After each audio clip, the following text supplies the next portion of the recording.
Hell y'all, this is a teaser for the Hearts of Iron 4 mod, Tale of Two Brothers. The timeline the mod takes place in has several divergences, but for the sake of keeping things simple, let's just say Wilhelm II doesn't have a withered arm in this mod.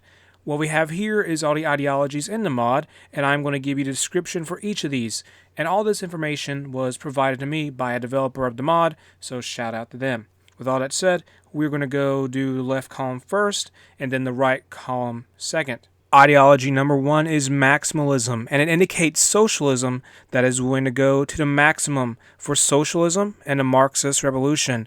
Putting emphasis on the power of the state and directed collective power, Maximalists are radical authoritarian socialists who arise through organized revolutions. Communists of maximalist flavor have a reputation as the more despotic and brutal kind of socialist, but that can always vary.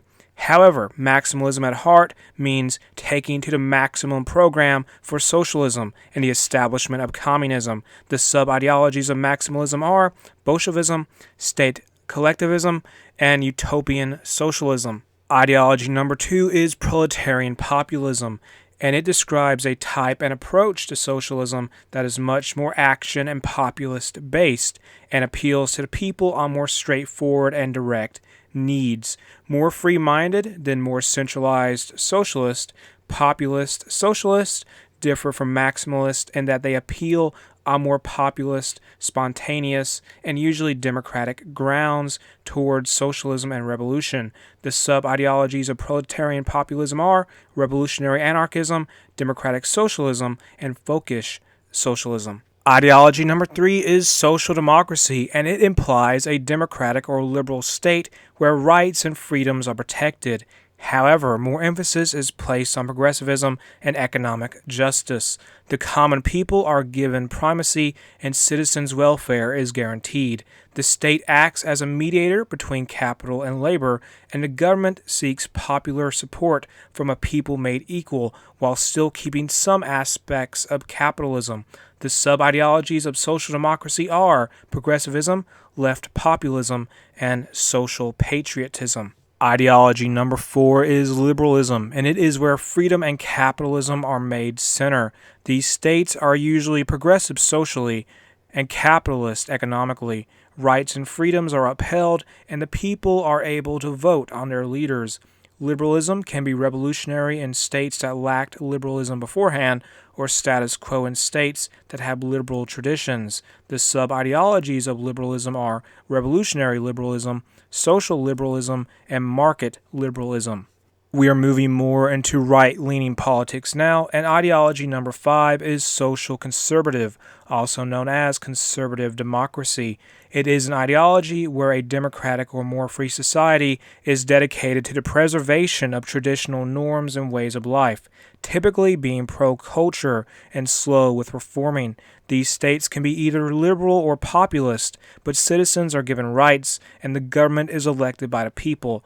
However, traditions are protected and the old ways are upheld. The sub-ideologies of conservative democracy are religious democracy, conservatism, and national conservatism. Ideology number 6 is despotism, and it is an ideology where the government rules with granted powers from a constitutional authority, ruling by decree of law or technicality rather than that of superpersonal purpose. These states are much more direct and blunt in their working and actions as well compared to other states. The sub-ideologies of despotism are oligarchy, stratocracy, and anocracy. Ideology number 7 is paternalism, and it is an ideology that usually involves an authoritarian government that is not socialist, but usually ideological or idealist in some way. The people are called to serve the higher ideal of the state, who are rallied around a paternal great leader, rather it be a king or a dictator. A deeper purpose is given to the leaders of paternalist states, one being called to serve their people and their people to serve their state. The sub-ideologies of paternalism are monarchism, theocracy, and corporatist republicanism. Ideology number 8 is vitalism, and it is a catch-all phrase for several movements that have popped up in the world, based around the idea that a nation or race is a single vital organism and the strengthening and renewal of the vitality of the group being necessary. Vitalists have a desire for a range of things, but most of all a strong state, a palingenetic outlook on their nation, and the desired revitalization of society into a stronger, purer form. The sub-ideologies of vitalism are fascism, national traditionalism, and neo-socialism. We have went over everything in this teaser. Tell me which of the ideologies here is your favorite in the comments below. Join the Tale of Two Brothers mod Discord. The link is in the description. If you enjoyed the video, make sure to like and subscribe.